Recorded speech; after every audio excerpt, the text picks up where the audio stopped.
हमारी अपनी लाइफ में हमारा सबसे बड़ा दुश्मन अगर कोई है तो वो हम खुद हैं। अगर हम टाइम मैनेज नहीं करते तो हमसे हमारे से बड़ा दुश्मन हमारा खुद का और कोई भी नहीं है। टाइम मैनेजमेंट अगर आपने नहीं किया, दुनिया में आप अपनी किसी भी प्रॉब्लम का हल कभी नहीं कर पाओगे। हमेशा सॉल्यूशन ढूंढते रहोगे, दूसरों से पूछते रहोगे, क्योंकि आपने अपना टाइम मैनेज करना ही नहीं सीखा। अगर टाइम मैनेज करना सीख जाते तो आधे से ज़्यादा प्रॉब्लम आपकी लाइफ में होती ही नहीं, और जो प्रॉब्लम आती उनका हल भी आप बड़ी आसानी से निकाल पाते। 3 रूल मैं ऐसे बताऊंगी जो मैंने खुद अपनाए हैं टाइम मैनेजमेंट करने के। 30 साल की उम्र में जब मैंने यूपीएससी की जर्नी को शुरू किया तो बहुत सारी चीज़ें थी जो मुझे मैनेज करके चलनी थी। तो उन 3 चीज़ों में सबसे पहली चीज़ थी जो मैंने करी, प्रायोरिटी लिस्ट बनाई, और डेली बनाती हूँ, और एक डायरी अपने पास रखती हूँ।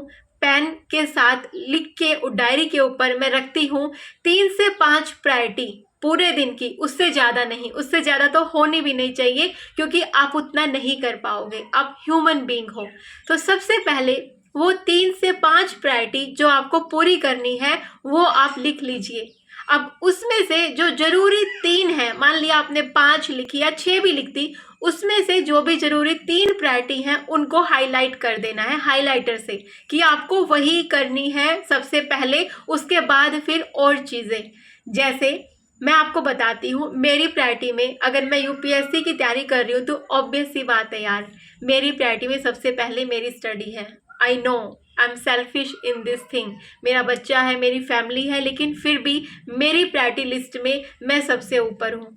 अगर मैंने अपने सपने को पूरे करने के लिए और अपने लिए वक्त नहीं दिया तो क्या मैं दूसरों के साथ जस्टिस कर पाऊंगी? मैं अपने बच्चे को क्या सिखा पाऊंगी? और मैं दूसरों से ही उम्मीदें करती रह जाऊंगी। इसलिए मैंने अपनी सबसे पहली प्रायोरिटी में मैंने खुद को रखा है, खुद की मेरी हेल्थ, मेरी खुद की पढ़ाई।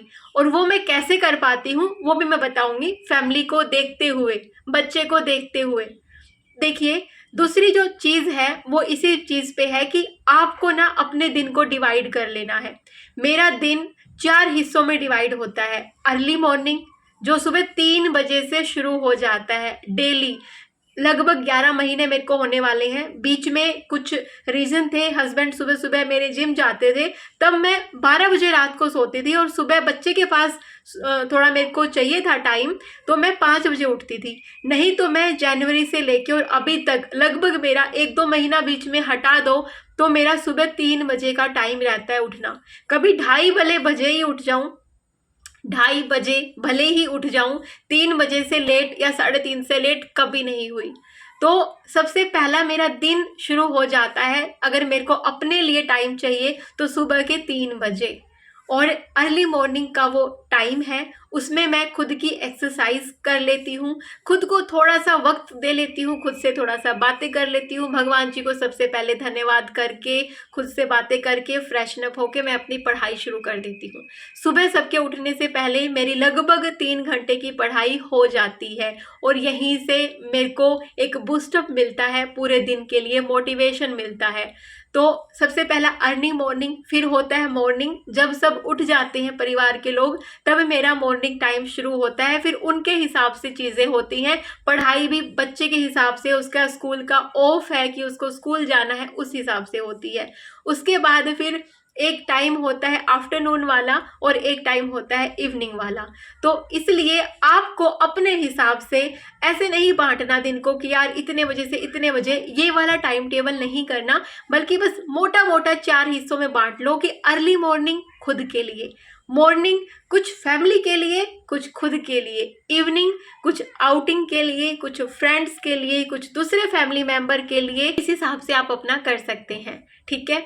और उसके बाद जो तीसरी चीज़ है, मल्टीटास्किंग नहीं करनी है। नो, आपने बहुत बार सुना होगा कि यार मल्टीटास्किंग, मल्टी टैलेंटेड है ना, मल्टी टैलेंट होना अच्छी बात है, लेकिन मल्टीटास्किंग नहीं करनी चाहिए। हम कंप्यूटर नहीं है, हम ह्यूमन बींग्स हैं। एक टाइम पे एक चीज़ को हम अच्छे से कर सकते हैं।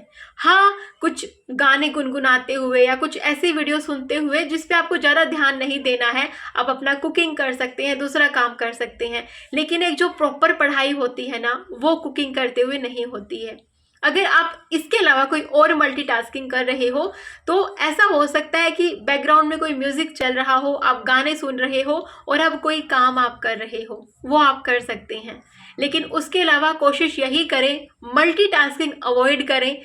एक दिन में आपके पास टास्क ज़्यादा है करने के लिए, जो मेनली होम मेकर्स के पास होते हैं, बहुत सारे काम होते हैं, वो 3 चीज़ों में अपने दिन को, 5 चीज़ों में अपने दिन को डिवाइड नहीं कर सकती कि बस यही 5 काम हैं, वो डिवाइड नहीं कर सकते, बहुत सारे काम होते हैं।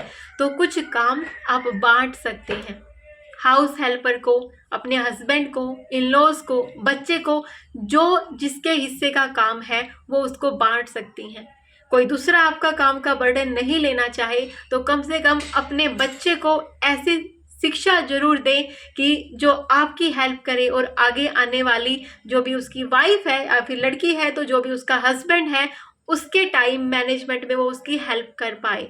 तो ये चीज़ें आप अपना सकते हैं अपना टाइम मैनेज करने के लिए, लेकिन शुरुआत तो आपको खुद से ही करनी होगी। और प्रायोरिटी लिस्ट बनाना ना भूलें और लिखना है, सिर्फ सोचने से नहीं होगा।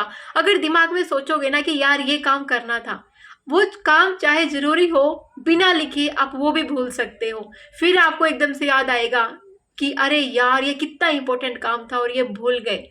तो वो क्यों आपकी प्रायोरिटी लिस्ट में नहीं था? अगर वो इम्पोर्टेंट था तो जब तक लिखोगे नहीं तब तक नहीं कर पाओगे।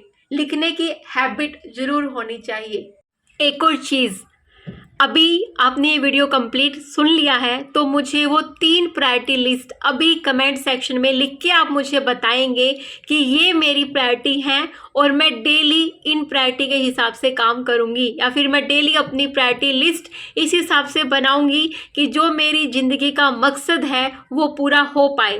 कमेंट सेक्शन में लिखिएगा अपनी 3 प्रायोरिटी, उनको नंबर देके 1st, 2nd एंड 3rd।